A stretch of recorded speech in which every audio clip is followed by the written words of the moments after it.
క్రీస్తునందు ప్రియులారా, యేసుక్రీస్తు నామములో మీ అందరికీ శుభాలు తెలియచేస్తున్నాం. క్రీస్తు రాకడ ధ్వని శాంతి ఆదరణ సందేశాలు అను టీవీ కార్యక్రమం కొరకు ప్రేమతో మిమ్మల్ని ఆహ్వానిస్తున్నాం. మీరు మీ విలువైన సమయాన్ని కేటాయించుకొని మా కార్యక్రమాలు చూస్తున్నందుకు మీకు కృతజ్ఞతలు. ఈ కార్యక్రమాలు మీ ఆత్మీయ ప్రయోజనానికి ఎంతో సహాయపడుతున్నవని నమ్ముతున్నాం. ప్రియులారా, ఈ టీవీ పరిచయం కొరకు ప్రార్థించండి, సహకరించండి, ప్రోత్సహించండి. ఈ కార్యక్రమాలు ఇతరులకు కూడా పరిచయం చేసి వారు కూడా చూసి మేలు పొందేటట్లుగా సహాయపడాలని మీకు మనవి చేస్తున్నాం. విశ్వాసంతో ఎంతో ఖర్చు పెట్టి కొనసాగిస్తున్న ఈ కార్యక్రమాలు తుది వరకు కొనసాగేటట్లుగా ప్రార్థించండి. దేవుడి మిమ్మల్ని ప్రేరేపిస్తే మీరు కూడా ఒక కార్యక్రమానికి స్పాన్సర్ చేసి ఈ పరిచర్యలో పాలిభాగస్తులు కావాలని ప్రేమతో మీకు మనవి చేస్తున్నాం. ప్రత్యక్షంగా టీవీ ద్వారా మేము సువార్త ప్రకటిస్తున్నాము. పరోక్షంగా ప్రార్థిస్తున్న వారు, సహకరిస్తున్న వారు, మమ్మలను ప్రోత్సహిస్తున్న వారంతా ఈ పరిచర్యలో పాలిభాగస్తులని జ్ఞాపకం చేస్తున్నాం.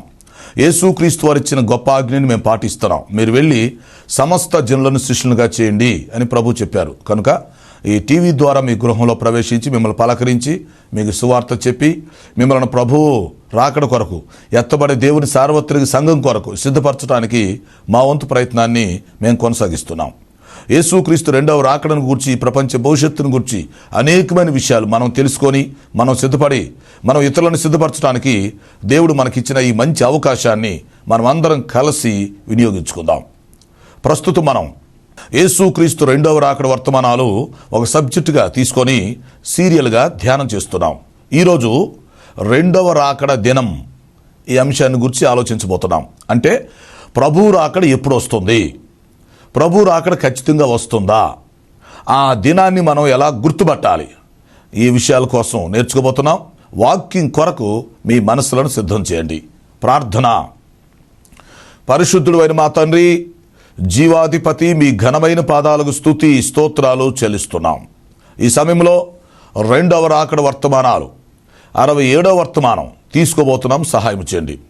రెండవ రాకడ దినం ఈ విషయాన్ని గురించి మేము ధ్యానం చేయబోతుండగా మీరు బోధకులై మాకు బోధ చేయమని మనం చేస్తున్నాం. మీ దాసుని నన్ను బలపరిచి వాడుకోండి. ఈ కార్యక్రమంలో సహకరిస్తున్న కుటుంబమును దీవించమని మనం చేస్తున్నాం. రక్షణ లేని వారికి రక్షణ దయచేయండి. రక్షణ పొందిన వారిని సంఘంలో స్థిరపరిచి బలపరిచి మీ రాకడ కొరకు సిద్ధపరచమని మనం చేస్తున్నాం. మాకు అవసరమైన సందేశం దయచేసి మీరే మహిమ పొందమని యేసు పరిశుద్ధ నామంలో అడుగుచున్నాను తండ్రి, ఆమేన్. ప్రియులారా, మంచిది. కూడి వచ్చిన మీ అందరికీ మరొకసారి శుభాలు, ప్రత్యేక వందనాలు తెలియచేస్తూ మిమ్మల్ని వర్తమానం కొరకు ఆహ్వానిస్తున్నాం. ప్రస్తుతం యేసుక్రీస్తు రెండవ రాకడ వర్తమానాలు సీరియల్గా ఒక సబ్జెక్టుగా తీసుకొని ధ్యానం చేస్తున్నాం. ఈరోజు మన ధ్యానాంశము రెండవ రాకడ దినం, అంటే డేటు. యేసుక్రీస్తు వారి యొక్క రెండవ రాకడ నిజంగా వస్తుందా? రెండవ రాకడ వస్తే ఆ డేట్ ఎప్పుడు? డేట్ తెలుస్తుందా, తెలీదా? బైబిల్లో డేట్ చెప్పబడిందా? డేటును గూర్చి బైబిల్ మనకిస్తున్న సందేశం ఏంటి? ఈ విషయాలు ఈరోజు తెలుసుకోబోతున్నాం. ఆసక్తితో ఎదురు చూస్తూ ఉండండి. ప్రియులారా, మీరు వింటున్న చూస్తున్న ఈ వర్తమానాలు క్రీస్తు రాకడ ధ్వని యూట్యూబ్లో, ఫేస్బుక్లో మీకు అందుబాటులో ఉంచుతున్నాం. ఆ అవకాశాన్ని మీరు ఉపయోగించుకోండి. ప్రతి వారం ఇదే కార్యక్రమానికి ఈ ఛానల్లో ఈ వర్తమానాలు మీరు తీసుకోవచ్చు. ఓకే, క్రీస్తు రాకడ ధ్వని యూట్యూబ్ ఛానల్ సబ్స్క్రైబ్ చేయండి. మీకు తెలిసిన వాళ్ళందరికీ షేర్ చేయండి. ఓకే, ఈరోజు మనం రెండవ రాకడ దినం, యేసుక్రీస్తు వారి రెండవ రాకడ ఎప్పుడు వస్తుంది? ఈనాడు క్రైస్తవ సంఘాలలో అలాగే క్రైస్తవేతరులకు కూడా తెలిసిన వాళ్ళకి ఇదొక ప్రశ్న అయింది, ఇదొక సమస్య అయింది, సందేహం అయింది. అవునా? యేసుక్రీస్తు రెండవ రాకడ నిజంగా ఉందా? ప్రభు రాకడ త్వరగా వస్తుందా, ఆలస్యం అవుతుందా? రెండవ రాకడ యొక్క డేటు బైబిల్లో ఉందా? మనం చెప్పగలమా?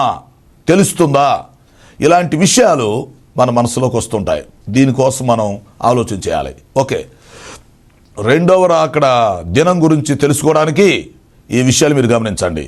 మొదటి విషయం ఏంటంటే యేసుక్రీస్తు వారి యొక్క రెండవ రాకడ ఖచ్చితంగా ఉంది అని మనం తెలుసుకోవాలి.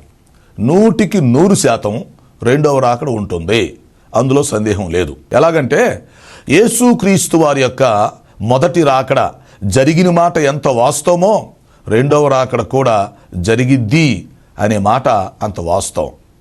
యేసుక్రీస్తు మొదటి రాకడలో శరీర రూపాన్ని ధరించుకోకముందు, భూలోకానికి రాకముందు ఏం జరిగింది? ఆయన రాకడ కొరకు కొన్ని ప్రవచనాలు చెప్పబడ్డాయి కదా. మొదటి రాకడ కొరకు ఏ ప్రవచనాలైతే చెప్పబడ్డాయో అవి సంపూర్ణంగా తూచా తప్పకుండా జరిగాయి. అలాంటప్పుడు మరి రెండవ రాకడ ఉంది అని బైబిల్ చెప్తున్నప్పుడు, రెండవ రాకడ కోసం కొన్ని ప్రవచనాలు చెప్పబడినప్పుడు అది కూడా ఖచ్చితంగా జరిగిద్ది అని మనం అర్థం చేసుకోవాలి. ఎందుకంటే మొదటి రాకడ ఫెయిల్ అయ్యి ఉంటే రెండవ రాకడ ఫెయిల్ అయ్యిద్దని మనం అనుకోవచ్చు. లేక మొదటి రాకడలో చెప్పబడిన ప్రవచనాలు ఏమైనా ఫెయిల్ అయ్యి ఉండటమో, నెరవేర్చబడకపోవటమో జరిగిందనుకోండి, అప్పుడు రెండవ రాకడ కోసం కూడా కొంచెం మనం శంకించవచ్చు, ఆలోచించవచ్చు. కానీ మొదటి రాకడ ఖచ్చితంగా జరిగింది కదా. మొదటి రాకడ కోసం బైబిల్లో మరి ఏ గుర్తులైతే ముందే చెప్పబడ్డాయో, ఏ ప్రవచనాలు వాగ్దానాలు అయితే చేయబడ్డాయో అవి ఖచ్చితంగా నెరవేరినాయి కదా. అవునా? ఉదాహరణకి మరి యేసుక్రీస్తు వారు పుడతారని, ఆయనకి యేసు అనే పేరు పెట్టబడిద్దని ముందుగా చెప్పబడలేదా? గబ్రియేలు దూత చెప్పాడు కదా. మరి చెప్పిన ప్రకారమే మరియా యోసేపులు వారికి తెలపబడిన ప్రకారం ఆయనకి యేసు అని పేరు పెట్టారు కదా. అవునా? కన్యక గర్భవతి కుమారుని కంటుంది అని ప్రవచనంలో ఉందా? ఉంది. మరి ఆ విధంగా యేసుక్రీస్తు వారు కన్య గర్భమందు జన్మించాడు కదా. అవునా? జన్మించాడు. యేసుక్రీస్తు వారు బెత్లెహేము అనే గ్రామంలో జన్మిస్తాడని ముందుగానే ప్రవచనం ఉందా? ఉంది. మరి ఆ ప్రవచనం నెరవేరిందా? నెరవేరింది. యేసుక్రీస్తు బెత్లెహేములో జన్మించాడా? జన్మించాడు.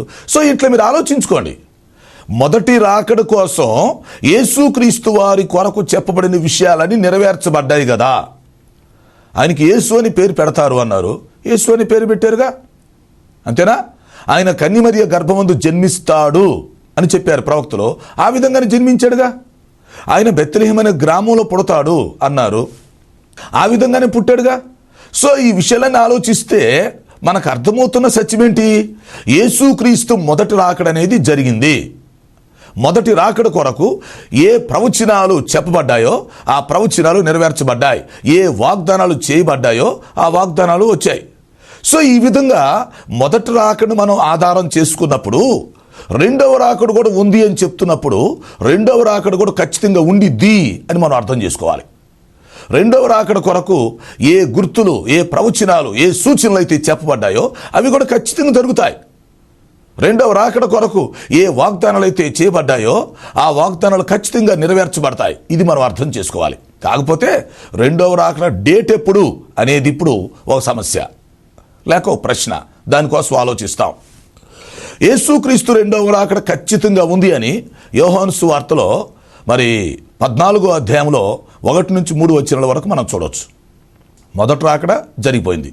ఇప్పుడు ప్రభు రాకడ, రెండవ రాకడలో ఆయన వస్తానని ఆయన చెప్పినటువంటి వాగ్దానం, ప్రవచనం, హెచ్చరికల్ని మనం యోహాను సువార్తలో 14వ అధ్యాయం మొదటి 3 వచనాల్లో చూస్తాం.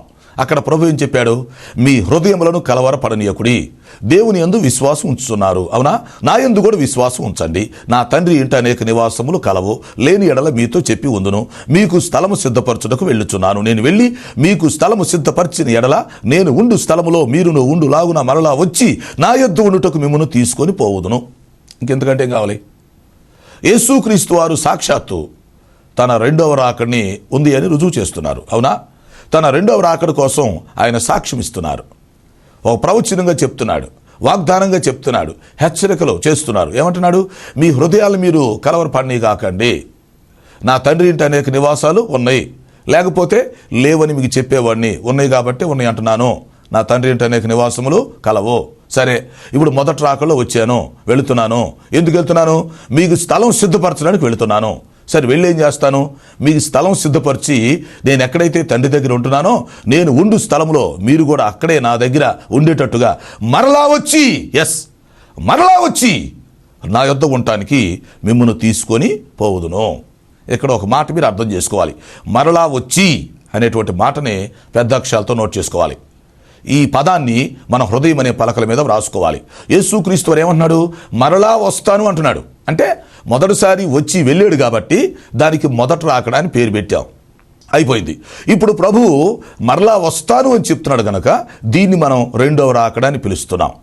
కాబట్టి యేసుక్రీస్తు ఏమన్నాడు? మరలా నేను వస్తాను, అంతే. మీరు దేవుని నమ్మినట్లయితే నన్ను కూడా నమ్మండి. నన్ను నమ్మితే ఈ వాక్యాన్ని కూడా నమ్మండి, నేను చెప్తున్న వాగ్దానం కూడా నమ్మండి. నేను అబద్ధం చెప్తానా? అబద్ధం చెప్పటం, అసత్యం చెప్పటం నాకు అవసరమా? మిమ్మల్ని నమ్మించటం, మిమ్మల్ని ఆకర్షణ చేయటం నాకు అవసరమా? నేను మరలా వస్తాను కనుక వస్తానని చెప్తున్నాను, ముమ్మాటికి వస్తాను. సో ప్రియులారా, అర్థం చేసుకోండి, యేసుక్రీస్తు ఉన్నాడు అని మనం నమ్మినప్పుడు, యేసుక్రీస్తు రక్షకుడు అని మనం నమ్ముతున్నప్పుడు, ఆయన రెండవ రాకడ వస్తుంది అని చెప్తున్నాడు కనుక ఆయన చెప్పిన మాట కూడా మనం నమ్మాలి. అంతేనంటారా? ఒక వ్యక్తిని నమ్మినప్పుడు ఆ వ్యక్తి చెప్పే మాటలు కూడా నమ్మాలి. ఒక వ్యక్తి చెప్పినటువంటి మాటలు మనం నమ్మలేదనుకోండి, ఇండైరెక్ట్గా ఆ వ్యక్తిని మనం నమ్మట్లేదు అని అర్థం. ఆ వ్యక్తిని మనం అబద్ధికుడిగా చేస్తున్నట్టు లెక్క. అంతేనా కదా? నువ్వు ఒక వ్యక్తిని మనం నమ్ముతున్నప్పుడు అతను చెప్పే మాటలు నమ్మాలి, వినాలి. ఒక వ్యక్తిని నమ్మలేదనుకోండి, అతను చెప్పిన మాటలు కూడా మనం వినాల్సిన పని లేదు. ఇప్పుడు యేసుప్రభు అనే వ్యక్తి ఉన్నాడని మనం నమ్ముతున్నాం, ఆయన రక్షకుడిగా భూలోకానికి వచ్చాడని మనం నమ్ముతున్నాం. అంతేనా? ఆయన మనం రక్షించాడు, మనం రక్షణ పొందాం.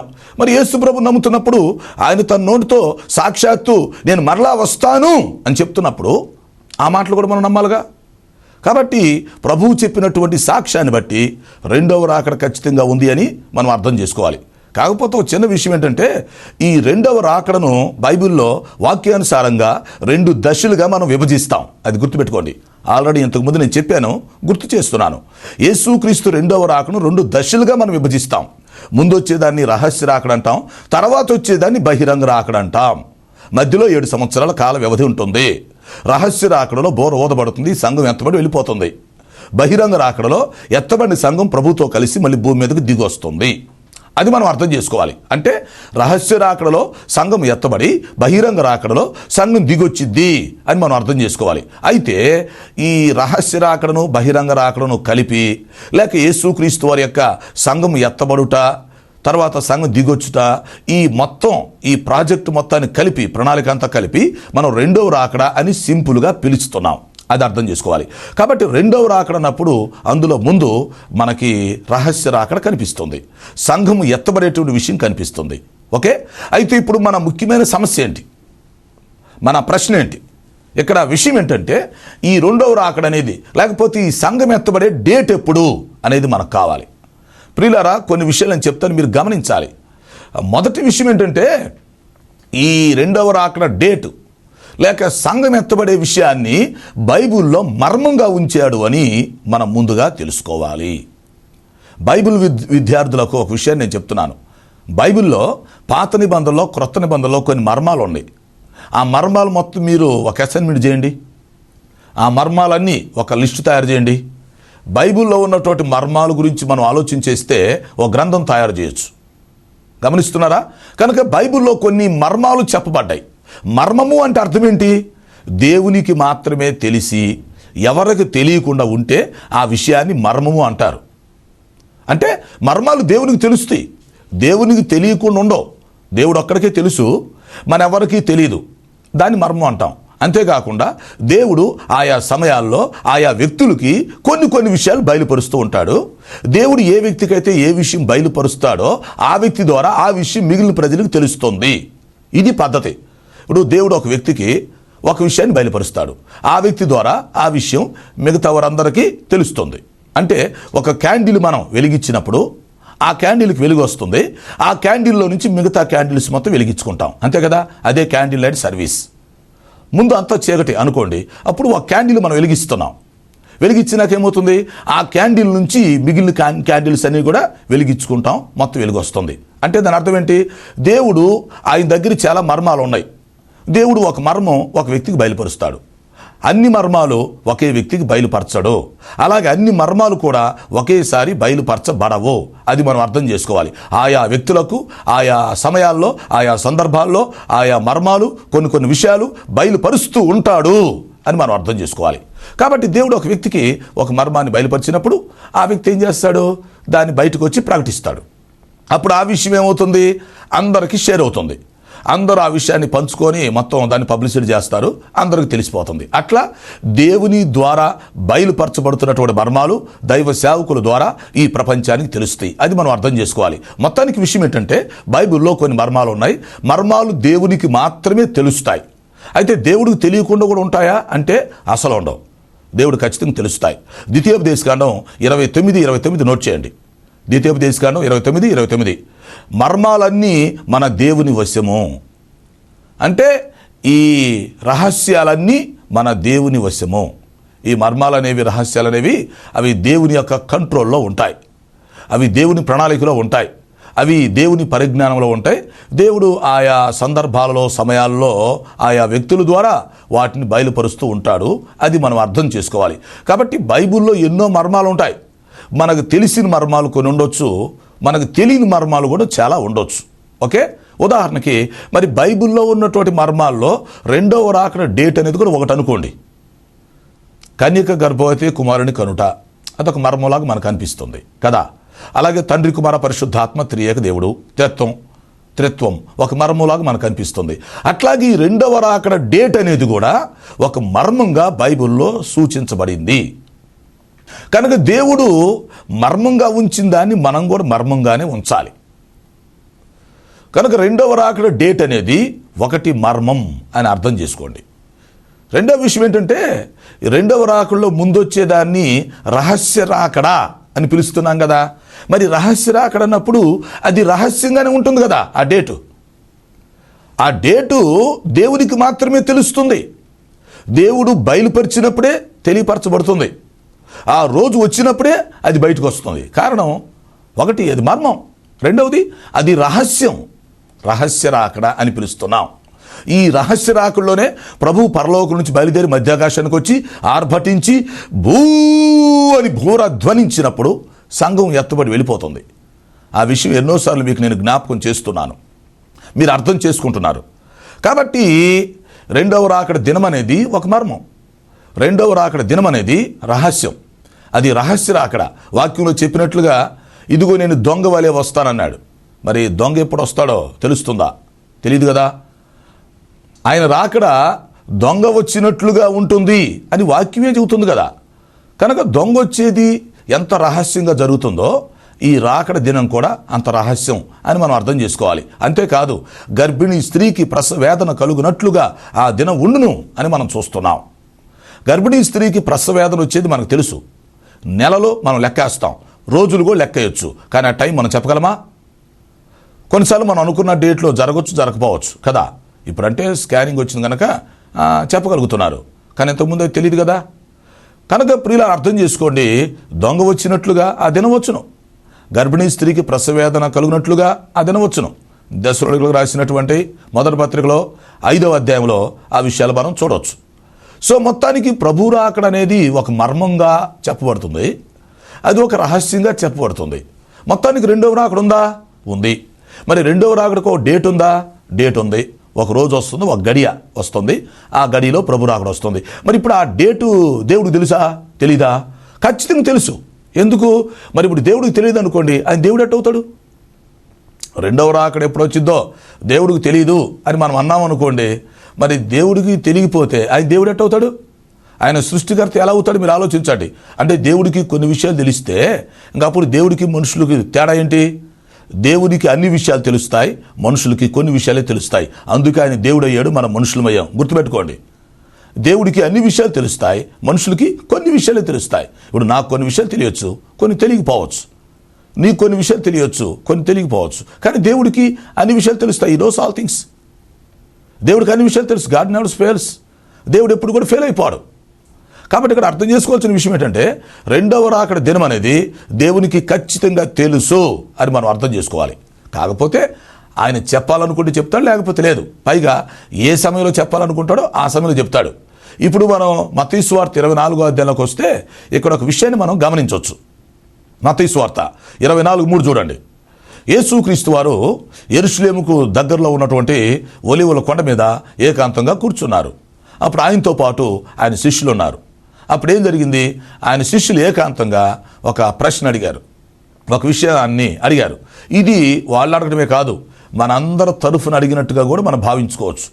సరే, వాళ్ళు ఆ రోజు వ్యక్తిగతంగా అడిగినా మనందరి మనస్సులో ఉన్న విషయాన్ని వాళ్ళు ఆ రోజు అడిగారు.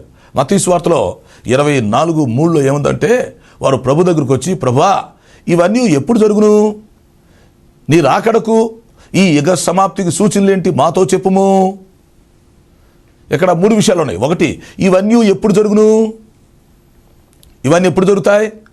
యెరూషలేము దేవాలయం పడిపోద్దని చెబుతున్నావు కదా, యెరూషలేము మరి శత్రువుల చేత ముట్టడి వేయబడిద్దని చెప్తున్నావు కదా, ఇలాంటి ఈ విషయాలు ఎప్పుడు జరుగుతాయి?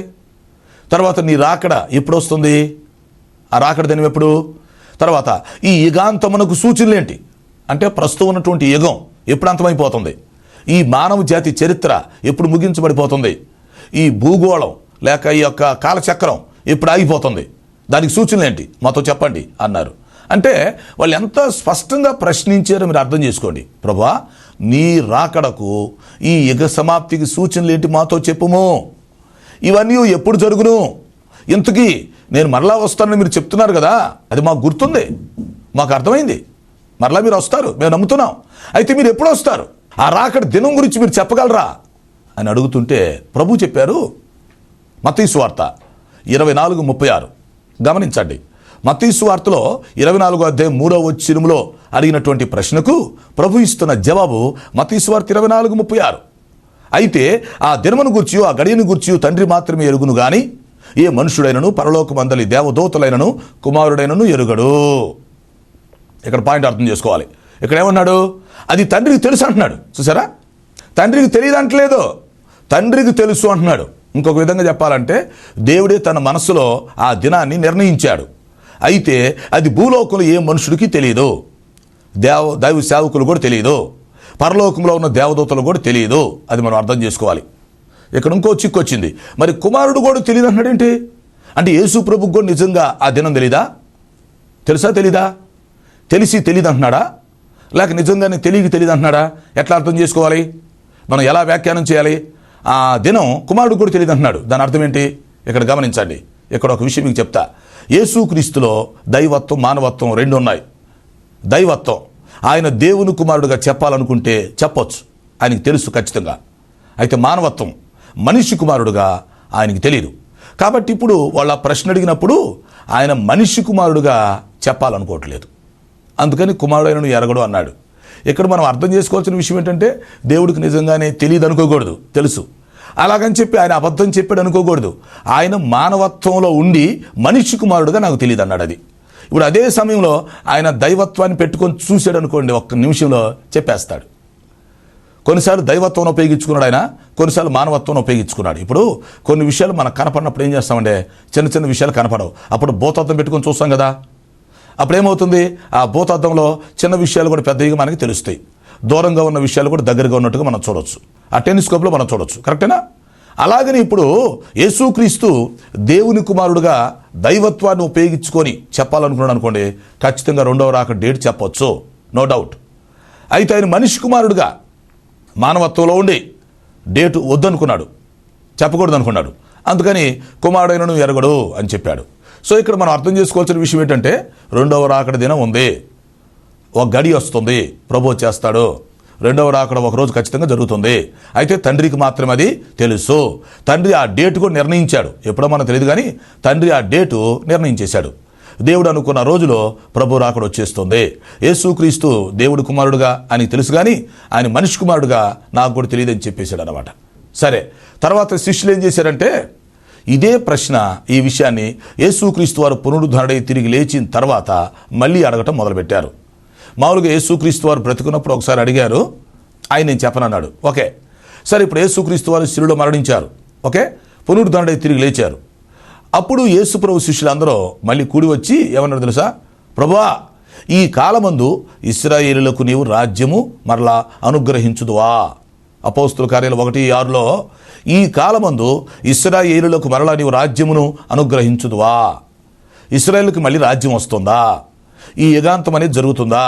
ఇండైరెక్ట్గా చెప్పాలంటే మరలా నీ రెండవ రాకడ ఎప్పుడు వస్తుంది అని అడుగుతున్నారు. అప్పుడు ప్రభు ఏం చేశాడు? రెండవసారి కూడా జవాబు చెప్పలేదు. ఏమన్నాడు? కాలములను సమయములను తండ్రి తన స్వాధీనంలో ఉంచుకున్నాడు, వాటిని తెలుసుకునటం మీ పని కాదు అన్నాడు.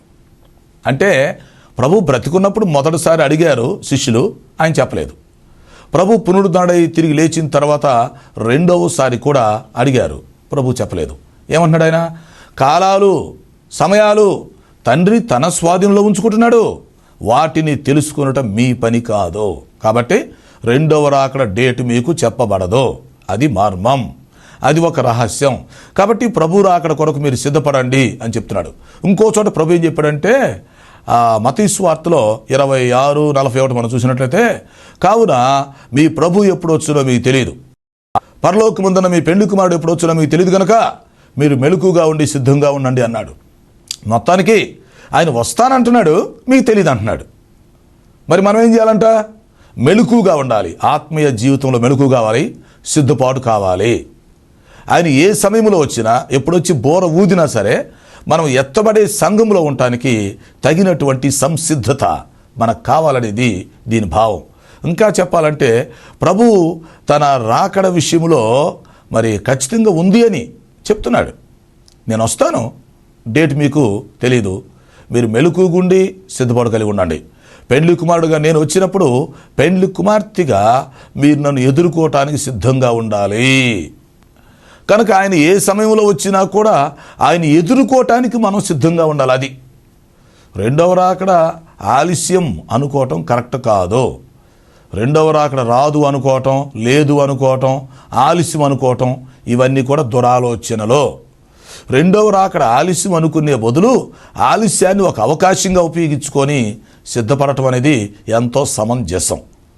ప్రభువు చేస్తుంది ఆలస్యం అయితే అది మనకు అవకాశంగా అనుకోవచ్చు. తర్వాత చెప్తా ఆ విషయాలు. కాబట్టి ఇక్కడ మనం అర్థం చేసుకోవలసినటువంటి సారాంశం ఏంటి?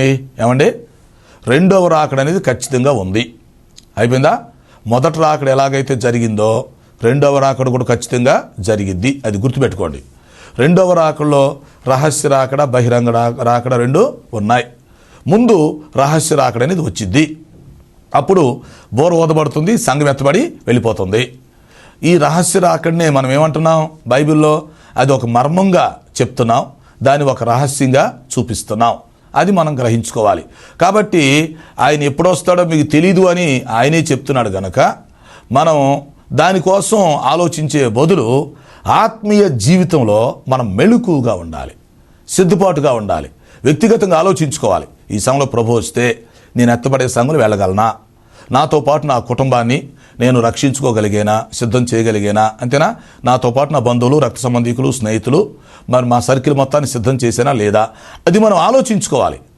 వ్యక్తిగతంగా మన జీవితాలు, మన కుటుంబాలు, మన సంఘాలను, మన సర్కిల్ని ప్రభు రాకడ కొరకు మనం సిద్ధపరచుకొని ఎత్తబడే సంఘంలో ఉండటానికి ఆయత్తపడాలని దేవుని యొక్క వాక్యం హెచ్చరిస్తుంది. అట్టి కృపను దేవుడు మనందరికీ దయచేయునుగాక. ఆమేన్. ప్రార్థన. తండ్రి, నీ స్తోత్రాలు విన్న వర్తమానం మా హృదయాల్లో ఫలింప చేయమని మనం చేస్తున్నాం. రక్షణ లేని వారికి రక్షణ దయచేయండి. సమస్యలతో, అనారోగ్యతతో, అవసరాలతో వారికి సహాయం చేయండి. మీరు రాకడ కొరకు మమ్మల్ని సిద్ధపరచండి. మీకే మహిమ చెల్లిస్తూ యేసు పరిశుద్ధ నామములో అడుగుచున్నాను తండ్రి.